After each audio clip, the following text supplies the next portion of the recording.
Okay. DNA test గురించి చాలామంది అడుగుతున్నారు. 3 థింగ్స్ ఇక్కడ. ఫస్ట్ థింగ్ ఏంటంటే కోర్ట్స్ కన్సిస్టెంట్‌గా ఏం చెప్పినాయి, డీఎన్ఏ టెస్ట్ చేయడం వల్ల మీ ఆవిడ ఒక ఇల్లీగల్ రిలేషన్‌లో ఉందని మీరు ప్రూవ్ చేస్తున్నారు ఫైన్.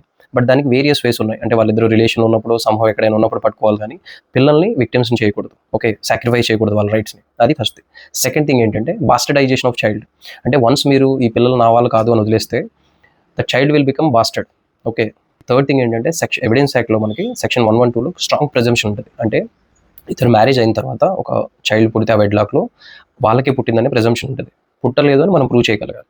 సో దీస్ థింగ్స్ మీరు అనొచ్చు. సో అసలు డీఎన్ఏ టెస్ట్‌కి ఇంకా పర్మిషన్ లేదంటే ఉంది. ఎప్పుడు ఉంటదంటే ఒకవేళ చైల్డ్ మీ దగ్గర నుంచి మెయింటెనెన్స్ గానీ, ప్రాపర్టీలో షేర్ గానీ అడుగుతున్నప్పుడు then you can challenge. Okay. ఈ పిల్లోడు అసలు నాకు పుట్టలేదు అని. దట్ ఒక లిమిటేషన్ ఉంటది. కొన్ని టెక్నికాలిటీస్ ఉంటాయి లీగల్లీ అవి ఫాలో అవ్వాల్సి ఉంటుంది. బట్ డీఎన్ఏ టెస్ట్ అలౌ చేయకపోవడానికి మెయిన్ రీజన్ ఏంటంటే welfare of the child. Courts don't want bastardization of children. Simple. Thank you.